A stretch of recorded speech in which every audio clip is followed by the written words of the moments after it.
And you can follow us on Twitter with the hashtag BeyondNove. Also, all of the coverage, a lot of the background information you can still get, well, really up to the time you vote on our website, beyondnovember.org. One of the other things you can find on our website is something we call the back fence, where we bring together a couple of people, friends or family members, who just can't seem to agree on much of anything. So tonight we're bringing in a couple of our back fencers on our virtual back fence, the Google Hangout, and joining us are a couple of friends and cycling buddies, Art Perry and Emery Kestelut. They're both from St. Louis. Art, I think it's fair to say you lean to the left. Emery, you lean to the right. Yep. Art, have you had any luck changing Emery's mind this year? It depends on which curve we're on, which way we lean. But in any case, I think I'm expanding his idea of the value of Obamacare.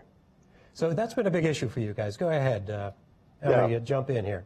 Yeah, well, it has been a big issue, and it revolves around a couple of principles I think we have. One is what's the role of the federal government versus state and local.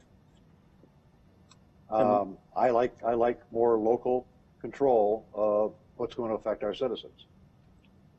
Well, like electronic medical records, if we have more generalized control, and sometimes that's from the state or from the federal government, then of course we have uniform delivery of everything that way, including healthcare, exams, CAFTA for cars, and so forth.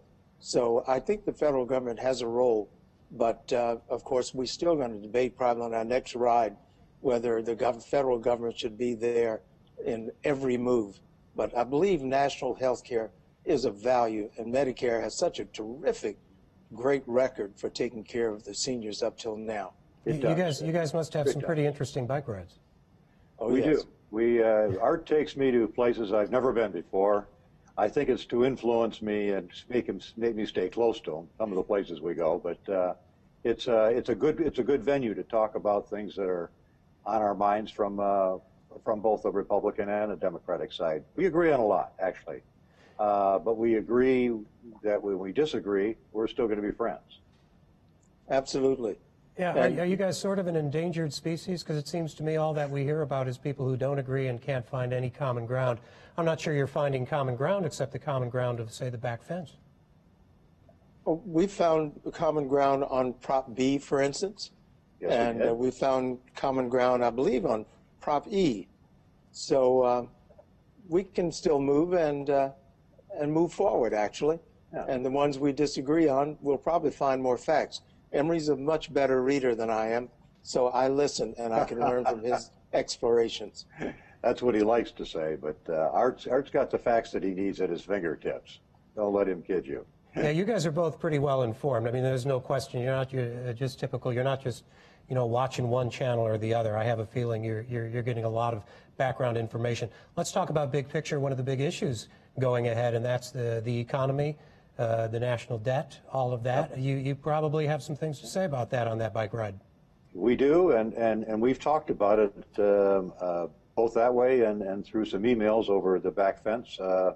I'm very, very concerned about the direction of our deficit and our public debt. It's going to be close to $20 trillion by 2016 unless we put some other things in place.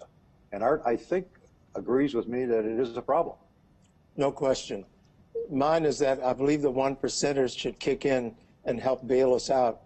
And I don't know when that will happen.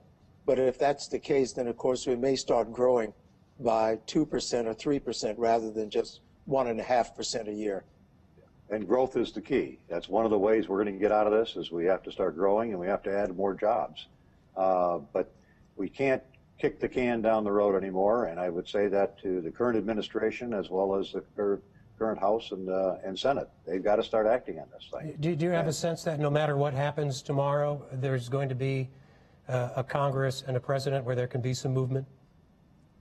I do. I'm a little less optimistic if our current president is reelected because I think the trenches have been dug and it's going to be tough to get out. But something has to happen, and hopefully we'll see a little common sense come into play.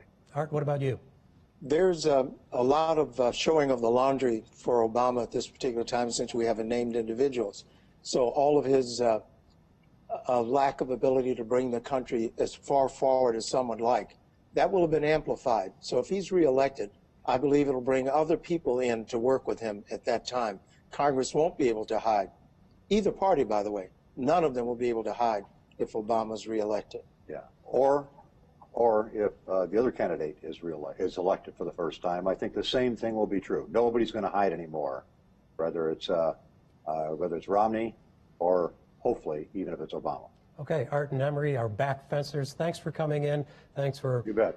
airing your differences and agreeing to disagree. I think it's a good deal. Okay. So thanks for coming in.